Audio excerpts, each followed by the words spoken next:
안녕하십니까. 조국혁신당 비례대표 김준영입니다. 저는 오늘 좀 충격을 많이 받았습니다. 정치 신인으로서 평생 국제정치 학자와 전문가로 살아왔는데 어제 오늘 제가 대정부 질의를 보면 좀 충격을 많이 받았습니다. 어제 총리께서는 국회의원과 농담 따먹기를 하셨습니다.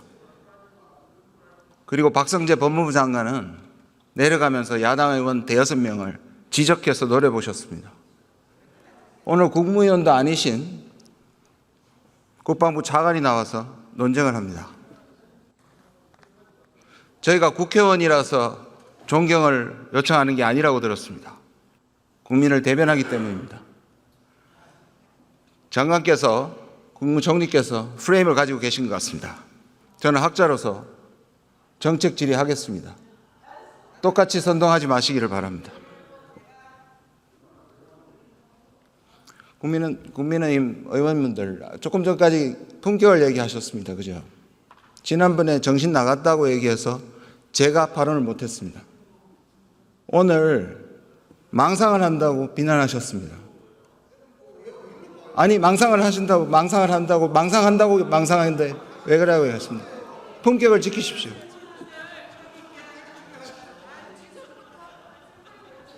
네. 조국혁신당 김준영 의원이 탄상의 방향을 답변자석에 마주보게 위치를 지금 조정 중입니다. 총리님 나와주십시오. 한덕수 국무총리가 답변을 위해 지금 준비된 자료를 챙기고 자리에서 일어나 앞으로 나오고 있습니다. 주호영 국회 부의장에게 인사를 한 후 답변자석에 자리했습니다. 안녕하세요. 네, 안녕하십니까. 오랜만에 뵙습니다. 네. 장관님 꼭 질문하고 싶은 게 있습니다. 외교와 현안 전에 입법 독재란 말이 가능합니까? 글쎄요. 그런 학술적인 용어가 있는지는 제가 모르겠습니다만 일반적으로 국회는 수기하고 서로의 문제점을 논의하고 법안을 만드는 것이 일상적인 관행이고 또 우리 자유민주주의 체제 하에서 있어야 되는 그러한 하나의 보고 싶은 모습 아닌가 싶습니다. 그런 것이 좀 안 되면 그렇게 표현을 하지 않나 싶습니다. 저는 그게 학문적인 용어인지는 모르겠습니다. 네. 권력을 가진 쪽은 지금 집권 여당이죠. 독재는 특정한 개인이나 집단이 모든 권력을 쥐고 이를 마음대로 할 때 독재라고 부릅니다. 입법 독재는 있을 수 없는 일입니다. 번거롭다고 방해한다고 100번 양보해서 그렇다고 해서 독재란 말을 쓴 것은 엄살을 넘어서 왜곡이고 나쁜 정치 프레임이라고 생각합니다. 어떻게 생각하십니까? 저는 우리 자유민주주의 체제의 가장 중요한 중에 하나는 법치주의고 또 삼권 분립이라고 생각합니다. 그렇기 때문에 입법이 우리 여야 또 다른 의견을 가진 분들끼리 충분히 논의가 돼서 되었으면 좋겠다는 생각이고요. 만약 그게 안 된다고 하면 삼권 분립에 의해서 행정권의 수반인 대통령이 가지는 제2요구권 같은 것이 이 소위 말 돌리지 마시고요. 독재는 아닌 거죠. 학계에서 얘기하는 또는 일반적으로 전문 용어로서 확립돼 있지는 제가 확신을 못 가지신 입법 독재에 대한 견제 기능이다. 저는 그렇게 생각합니다. 최소한 총리는 안 쓰시길 바랍니다. 총리께서는 지난 8월 29일 대통령의 국정브리핑을 어떻게 평가하십니까? 저는 국민들께서 대통령께서 직접 중요한 개혁 과제에 대해서 설명한 것에 대해서 저는 굉장히 높이 평가했다고 생각합니다. 비상진료체계가 원활하게 작동하고 있다는 것도 정확하게 판단한 겁니까? 제가 몇 번 설명을 드렸습니다만 대통령께서 말씀하신 워딩을 다 좀 읽어보시고 평가를 해주셨으면 좋겠습니다. 대통령님께서 말씀하신 내용은 잠깐만요. 응급처치가 잠깐만요. 말씀하시죠. 이게 맥락이 필요합니까? 잘 돌아간다는 말이? 맥락이 필요하죠. 왜냐하면 보십시오. 여러 가지 문제가 있습니다. 있지만 일단 비상진료 체계가 그래도 원활하게 가동되고 있고 정부도 열심히 뛰고 있습니다마는 우리 현장의 의사, 간호사, 간호조무사를 비롯한 관계자 여러분께서 정말 헌신적으로 뛰고 계시기 때문에 저는 해낼 수 있다고 생각하고 있습니다. 그리고 또 그만하시- 여러 가지 근본적인 문제들도 있습니다만은 그만하시죠. 그것은 바로 우리가 제가 질문하는데 의료 개혁을 해야 하는 그만하시죠. 그 이유다. 그러니까 일방적으로 그만하시죠. 네. 아니 이거는 답변 시간은 안 들어갈 텐데요. 그만하십시오. 다음 질문 하겠습니다. 오늘 오전에는 대통령이 정부만 따르면 정부 안내만 따르면 걱정이 없다고 하셨습니다. 맞습니까? 아니 그러니까요. 걱정이 없다라고만 얘기를 하시면 대통령께서 현실 파악도 못하고 그렇게 말씀을 하시는 현실 파악 못하고 있는 것 같습니다. 대통령은 그런 말씀이 아니시잖아요. 여러 가지 문제가 있습니다. 있지만 우리가 최선을 다하면 해낼 수 있다고 생각합니다. 이것하고 문제 없습니다. 이렇게 표현해버리는 거하고는 하늘과 땅의 차이죠. 왜 그렇게 왜곡을 하시는 겁니까? 대통령께서 평소에 늘 잘하시다가 말을 실수를 하셨으면 그렇게 했는데 지금 총선의 심판을 받으시고 지금 23%이십니다. 그리고 많은 낙선자들에게 이미 국민의 심판을 받은 낙선자들에게 고위직을 제공하고 계시고요. 그러면서 하는 판단이기 때문에 우리가 못 믿겠다는 겁니다. 그리고 아까 말씀드린 것처럼 어제 저는 좀 충격을 받았습니다. 총리께서 어떻게 대정부 질문에 와서 의원이 아무리 그렇게 한다고 하더라도 농담 따먹기를 하십니까? 아니 저는 제가 지금 충격을 받았습니다. 제가 어제 언제 제가 존경하는 우리 박 의원님한테 농담 따먹기를 합니까? 저는 그분을 지금도 경제수석으로서 비서실장으로 모시고 있던 생각을 하고 있습니다.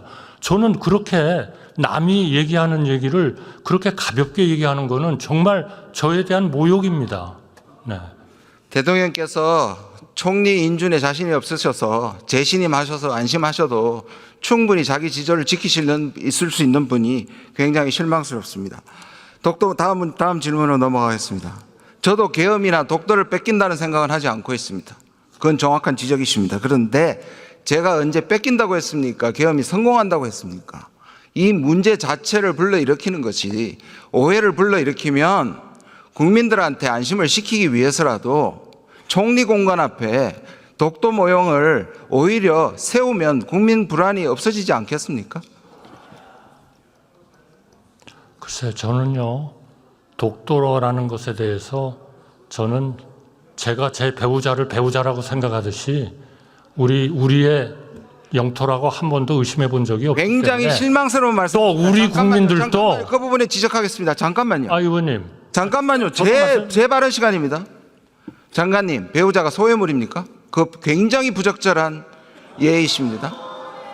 아니 그거를 매일 아침에 확인할 필요는 없다는 얘기죠. 매일 아침에 확인할 필요는 없죠. 그런데 지금 일본은 대놓고 자기 영토라고 하고 있기 때문에 그리고 국민이 불안하기 때문에 그거는 한 번쯤 짚고 넘어가야 되는데 아무 얘기도 안 하시잖아요. 의원님 너무 잘하시잖아요.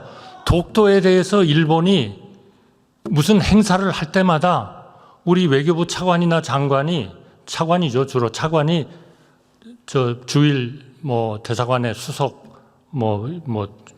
공사를 부르든지 불러가지고 항의하잖아요. 의원님이 더 잘하시잖아요. 항의를 했다고요? 그만 들어가십시오. 외교안보 연구원장을 하시는 외교부 장관. 의원님이 더 잘하시죠. 외교부 장관 나오십시오. 한덕수 국무총리가 답변을 마치고 네, 항의 안 했던 사실은 잘 알고 있습니다. 조태열 외교부 장관이 답변을 위해 자리에서 내려와 네, 외교장. 네, 외교부 장관은 사도광산에 대해서 여전히 잘했다는 협상으로 지난번에 외통위에서 보이신 인식 그대로 갖고 계십니까? 저 잘했다고 말씀드린 적 없습니다. 잘된 협상이라고 잘못된 말씀하셨죠? 주장에 대해서 반박을 했을 뿐입니다. 그렇습니까? 그럼 성과라고 얘기했던 그 두 가지를 제가 지난번에 답변하신 걸 제가 분석을 해봤습니다. 첫 번째, 표결을 가면 우리가 질 것으로 판단되기 때문에 이거는 김영재 팀장이 얘기했습니다. 저는 100번 그렇게 없습니다. 협상을 떳떳하게 했고 표결 가면 한국이 질 게 뻔한데라는 것이 TF팀 협상팀장의 결론입니다. 그렇게 얘기했을 리가 없습니다. 그럴 가능성을 얘기했을 분명히 지금 그거 확인하십시오. 분명히 했습니다. 그다음에 이거는 장관께서 얘기하신 겁니다. 등재되는 것이 묻히는 것보다 낫기 때문이라고 했습니다. 맞습니까? 묻히는 거는 등재 안 돼서 강제 동원이 묻히는 것보다 낫다고 말씀하셨습니다. 지금 제 귀로 저는 들었습니다. 역사의 기록에 남기는 것이 더 중요하다고 말씀을 드렸습니다. 정말 우리가 불리했다고 생각하십니까? 표결에 가면 진다고 생각하십니까? 저는 그런 얘기 한 적 없습니다. 다행입니다. 한번 1번 PPT 한번 올려보십시오. 저거 보신 적 있습니까? 네, 이커머스 보고서인 것 같습니다. 예, 3월 13일 이커머스에서 등재 보류 문서입니다. 자료 화면이 보셨습니까? 봤습니다. 자, 그리고 우리가 3월 26일에 유네스코 협력 TF를 만듭니다. 뭔가 이상하지 않으십니까? 왜 이상합니까? 지금 유네스코는 네. 등재 보류는 누구한테 불리한 겁니까? 그냥 가면 등재 일본한테 보류죠. 불리한 거죠? 그렇죠. 네. 그러면 우리가 협상에 유리한 거죠. 그럼요. 그러면 26일 날 해서 네. 갑자기 그 당시에 일본에서도 원래 등재는 불가능하다는 비관론이 팽배했습니다. 그런데 그렇지 갑자기 기류가 왜 바뀌었습니까? 기류가 바뀐 것이 아니라 이것을 계기로 이제 본격적으로 협상을 해야 되겠다는 생각에서 제가 만들려고 했습니다. 그러니까 우리가 이길 수 있는 충분한 가능성이 이미 지기로 작정한 것처럼 보입니다. 저 보류가 떨어지면 일본에서 한국에 와서 부탁을 해야 되는데 그 당시에 4월에 니가타 현을 윤덕민 주일 한국 대사가 가서 우리가 꼭 반대하는 것이 아니라고 뭔가 이상하게 우리가 부탁하는 것처럼 느껴집니다. 그리고 기류가 바뀌었습니다. 제가 모르는 이유 윤덕민 대사 혼자 판단해서 찾아간 것이 아, 그렇습니까? 저하고 무슨 교신을 한 적이 없습니다. 그 TF 팀장은 가지도 않고 협상에는 질 준비가 되어 있는 그것을 장관께서는 모르고 계셨다고요? 두 번째, 알고는 있었지만 제가 지시해서 간 것이 아닙니다. 두 번째 잘했다고 말씀하시는 게 일본 이전에는 약속이었지만 강제성은 이미 챙겨놨다는 거 말씀을 하셨습니다. 총리께서도 그렇게 말씀하셨고요. 그 여전히 그렇게 생각하십니까? 그렇게 생각합니다. 두 번째 PPT 한번 보여주십시오. 자, 보시면 보잘것없고 제가 직접 가봤습니다. 협상 팀장은 안 갔지만 저는 갔습니다. 아이카와 향토박물관 지난번에 가장 사람 많은 자료 곳이라고 말씀을 하셨는데 틀렸습니다. 제가 통계로 말씀드렸습니다. 1년에 4,194명입니다. 하루 11.5명입니다. 지금 리모델링 하고 나서도 20명을 넘지 않습니다. 자, 이래도 이게 성공한 겁니까? 의원님께서 직접 가보시고 이 외에 대안이 없다고 판단하셨다는 말씀으로 제가 전해 들었습니다. 다시 말씀해 주십시오. 지금 아이카와 향토박물관이 그중 나은 대안이라는 판단을 현장에서 하셨다고 제가 들었습니다. 제가요? 그런 그런 적한 적 홍영사 보고를 제가 받았습니다. 없습니다. 분명히 그렇게 말씀하신 걸로 제가 보고 받았습니다. 유인천 문화부 장관은 장소 이전을 고려한다는데 외교부 장관 그럴 생각이 없었습니까? 뭐 그런 얘기 저는 한 적이 없습니다. 그럼 끝난 얘기입니까 이건? 더 이상 우리가 요구할 수 있는 게 없습니까? 협상의 결과입니다. 그러니까 없다는 말씀이죠. 다시 협상을 재개할 수는 없는 상황입니다. 일본이 약속을 지금 지키지 않는 부분도 있을 텐데 더 이상 협상을 하지 않는다고요? 그거는 전시 내용은 계속 개선하겠다는 약속을 했기 때문에 계속 저희들이 추구를 할 것이고요. 점검하고 요구할 건 계속 요구할 겁니다. 사과 요구가 반복적이라고 해서 일본인들이 피로감을 느낀다고 했습니다. 그들의 거듭된 가짜 사과에 우리 국민들은 피눈물이 납니다. PPT 5번 좀 띄워주십시오.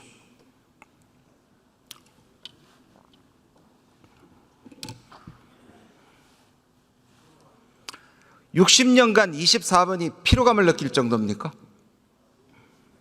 저는 그렇게 말씀드린 적 없습니다. 지금 대통령실의 핵심 인물이 그렇게 얘기했지 않습니까? 그분께 물어보십시오. 아, 그렇습니까? 다행입니다.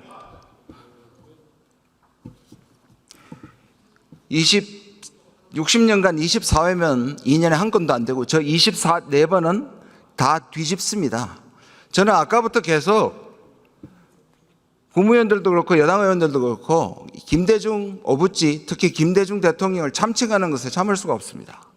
거기에 오부지의 통렬한 사과와 거기에는 한국 국민과 일본 지배의 강제성을 반드시 얘기한 전제하에서 받아들였던 겁니다. 그걸 어떻게 지금 정부가 승계한다고 장관께서도 그렇게 생각하십니까? 그것이 일본 정부의 입장이라는 객관적인 사실을 말씀드린 것으로 이해합니다. 국방부 장관 나와주십시오. 조태열 외교부 장관이 답변을 마치고 국회 부의장에게 인사를 한 후 자리로 돌아갑니다. 김영현 국방부 장관이 답변을 위해 자리에서 일어나 앞으로 나오고 있습니다. 주호영 국회 부의장에게 인사를 한 후 답변자석에 자리했습니다. 한미일 3자 안보 협력이 역진 불가합니까? 네? 한미일 안보 협력이 3자 협력이 각서가 역진 불가입니까? 역전 불가요? 역진이요. 바로 전임 장관께서 하신 말씀입니다. 역진 불가? 역진을 하지 않겠다. 정부가 바뀌어도 역진 불가. 처음 들으셨습니까? 역진 불가라는 뜻이 무슨 뜻인지 잘 모르겠습니다. 돌이킬 수 없다는 뜻입니까? 네. 아, 제가 묻고 있습니다. 당연히 돌이킬 수 없죠. 왜냐하면 한미일 안보 협력은요, 북한의 핵 위협으로부터 우리 국민의 안전을 보다 더 확고히 지키기 위한 하나의 방책 중에 하나입니다. 국민의 안전을 지키기 위한 방책인데 왜 그걸 물렀습니까? 그 물러서는 게 이상한 거 아닙니까? 지금 장관께서는 그것도 거짓말입니다. 한미일 프레임 협력각서는 3국의 안보 협력을 제도화하여 한반도, 인도태평양 지역 및 그너머의 평화와 안정에 기여한다였습니다. 그것도 포함되어 있지만 우리 입장에서 보면 가장 중요한 것은 북한의 핵 미사일 위협에 대한 대비가 핵심입니다. 장관, 네. 장관님. 아니, 조약이 아는데 되돌릴 수 없는 게 어디 있습니까? 아, 되돌릴 필요가 없는 것이죠. 왜 되돌립니까? 그런 게 있어야 우리 국민을 더 탄탄하게 그런데 촘촘하게 왜 내용을 못 밝힙니까? 지킬 수 있는 것인데. 내용을 왜 못 밝힙니까? 네? 내용을 밝히시 왜? 내용을 왜 못 밝힙니까? 거기에 보면 우리 그 한미일 안보 협력을 하는 핵심은 정보도 공유하게 돼 있고요.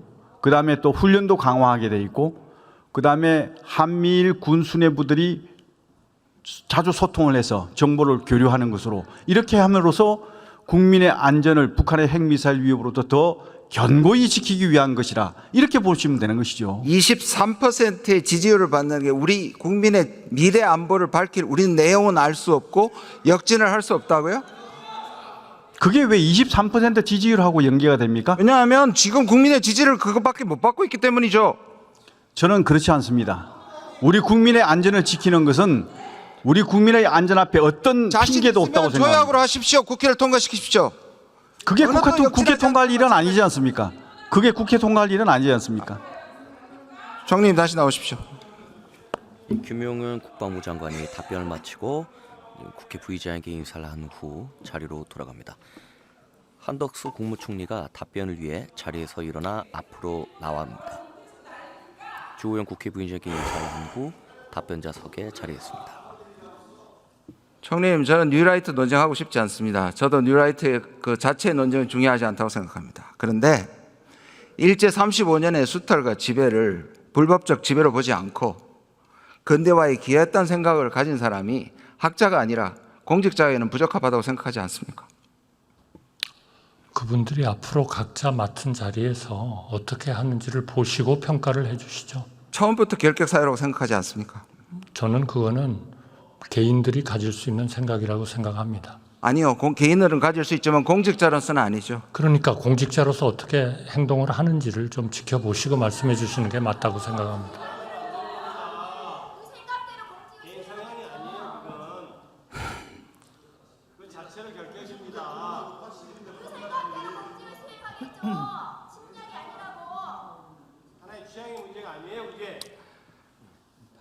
김형석, 김문수 그들이 얘기한 것이 일본 산업유산 거기 갔을 때 가이드가 얘기한 것과 똑같았습니다. 제가 충격을 받았습니다.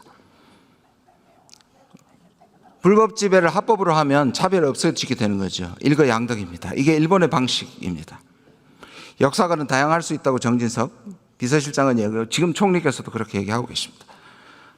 총리님, 정부가 곧 국가입니까?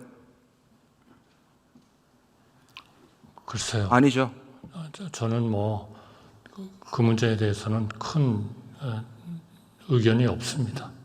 예, 예민한 질문은 굉장히 중요한 질문을 피하시는군요. 들어가셔도 좋습니다. 한덕수 국무총리가 답변을 마치고 지금 준비해온 자료를 정리하고 주호영 국회 부의장에게 인사를 한 후 자리로 돌아갑니다. 조국 혁신당 김준영 의원이 답변자석을 향해 있던 단상의 방향을 지금 국회의원석 정면을 향해 위치를 제게 주어진 조정하고 1분 동안 말씀드리고 내려가겠습니다. 간첩 활동을 한다든지 북한 정권을 추종하면서 대한민국 정체성을 부정하는 사람이 반국가 단체 맞습니다. 동의합니다. 그러면 친일 매국하면서 대한민국 정체성을 부정하는 자들도 반국가 세력입니다. 저는 오늘 대한민국 국회의원의 한 사람으로서 사랑하는 국민들 앞에 그리고 존경하는 선배 및 동료 국회의원들 앞에서 엄숙하고 그리고 분명하게 선언합니다. 저는 반국가 인사가 아닙니다. 다만 반정부 인사입니다. 보다 정확하게 반윤 정부의 대표적 인사임을 선포합니다. 우리나라의 헌법을 부정하고 역사와 민족, 국가의 정체성을 훼손하는 인사들이 반국가 인사들이고 이들을 반복해서 고의적에 임명하는 윤석열 정부가 반국가 세력에 동조하는 반국가 세력입니다. 그래서 저는 윤석열 정부에 반대하는 반정부 인사로 살고자 합니다. 제가 왜 25년 학자 생활을 마감하고 인생 후반부에 왜 정치를 시작했는지 더 확실하게 인식하게 되었습니다. 우리 민족과 역사 그리고 국가를 수호하기 위해 확신과 사명감을 갖고 헌법과 법률이 인정하는 테두리 안에서 반정부 활동에 최선을 다. 발언자의 발언 시간이 초과되어 마이크가 꺼진 상태입니다. 조국혁신당 김준영